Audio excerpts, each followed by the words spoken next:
Welcome back to the Budget Gamer channel, where we bring you critical and in-depth reviews of just about every indie game we can get our hands on. And today we're going to be taking a look at Sir Lovelot for the Nintendo Switch. And if you didn't know, or maybe you've never heard of the game at all, this one's actually getting its own physical release on the Nintendo Switch, courtesy of Red Art Games. And as I am a bit of an avid physical games collector for the Nintendo Switch, that was enough inspiration for me to go download a copy and put out a review. But diving into the actual review, starting off with the story for Sir Lovelot is, it's honestly just a little bit lewd. Basically, Sir Lovelot, as the game's title would suggest, is a knight who, loves a lot.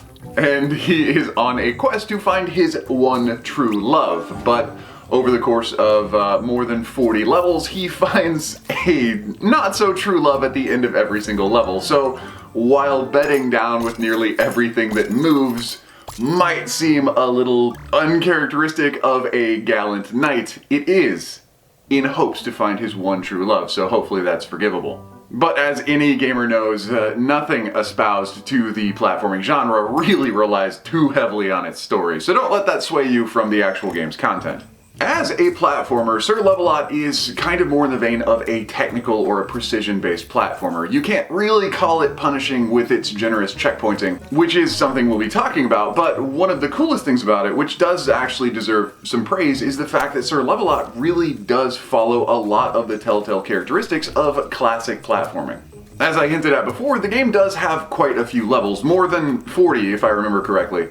And each of them are divided into 4 different thematized worlds. And while each world has its own visual aesthetic with its different backgrounds or color palettes being used, there are a few more enemies being introduced, as well as a slight increase in the level's complexity. And so while you will be starting off the game with a jump, a double jump, a wall climb, a wall slide, and even a very knightly rapid-fire blaster to obliterate any enemies in your way, one of the other things that changes from worlds to worlds, as I noted the complexity of the level design, is how you actually beat the level.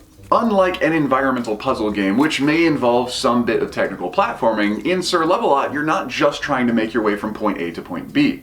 Because the princess at the end of the level that serves as the level's exit point is actually a bit finicky and requires some tokens of favor that you'll have to collect throughout your play in the level. Starting off in the first world, it might be something as simple as finding and collecting a flower to get the Rapunzel-esque princess to let down her hair. But moving on, you might also have to collect flowers as well as jewels, as well as rings or any other number of items.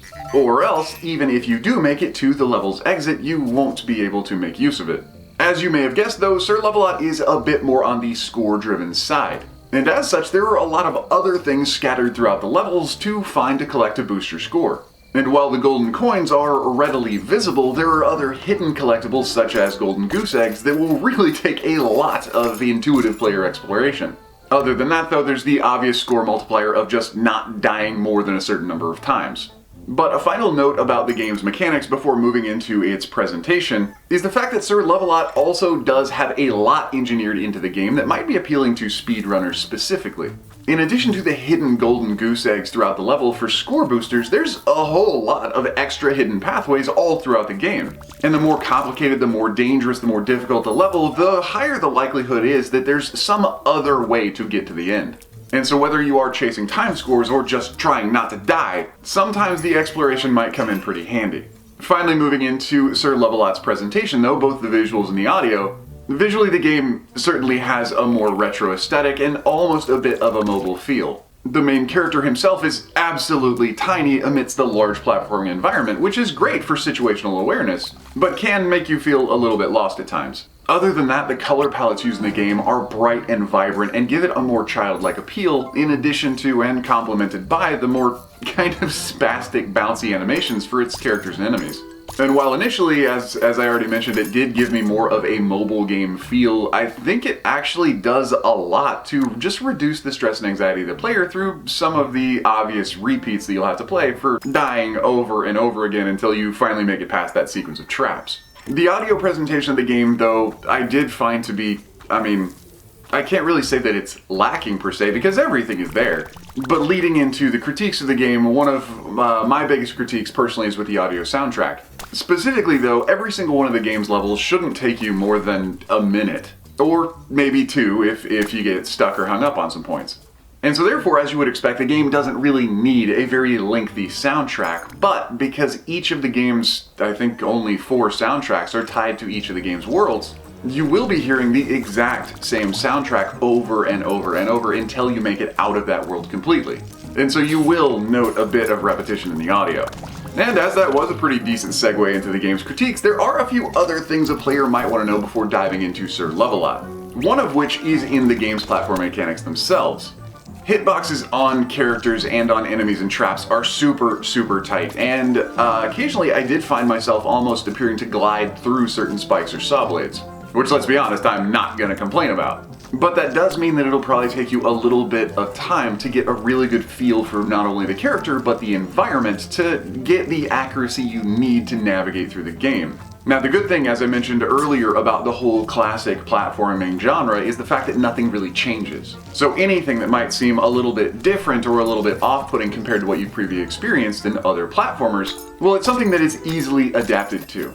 Now, on that note of platforming, generally people go into a classic platformer expecting jump mechanics like Mario, where your main character is more like a flea than a human being. And in this case, while Sir Lovelot does jump fairly high, he also feels like a very weighty, very heavy character, kind of more reminiscent of platforming in the Castlevania series.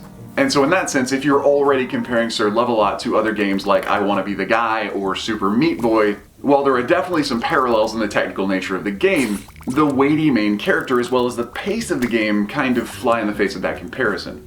And yes, I did bring up the pace of the game, which is probably kind of strange for something that has 30-second long levels, because you would naturally expect that to be a very quick game. But Sir Lovelot doesn't jump particularly high, he doesn't run particularly fast. And though the levels can be sped through for best times, you're never really going to feel like you're flying along. And this is especially true in the water levels.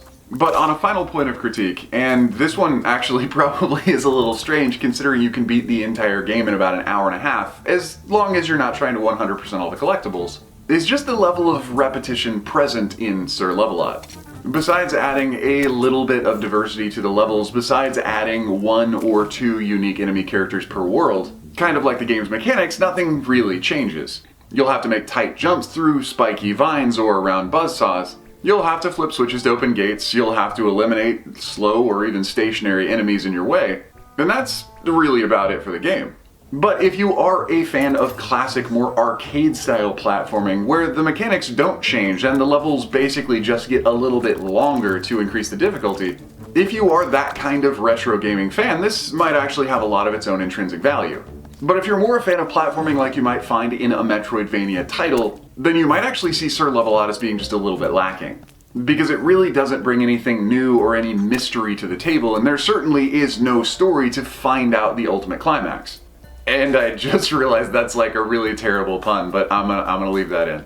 But anyway, that does about bring us to the end of the review of Sir Lovelot, now on the Nintendo Switch. So if you enjoyed the review, or especially if you found it helpful, feel free to throw us a comment or a like to show your support, and don't forget to click that little bell icon when you subscribe to stay updated with the latest content. Because as you can see, there are new and unique indie games coming out literally every single day, and so whether it's an easy hard pass or an absolutely unforgettable gem, chances are if it's on the Switch, you're gonna find out about it right here. But anyway, this has been The Budget Gamer, so as always, thanks for watching.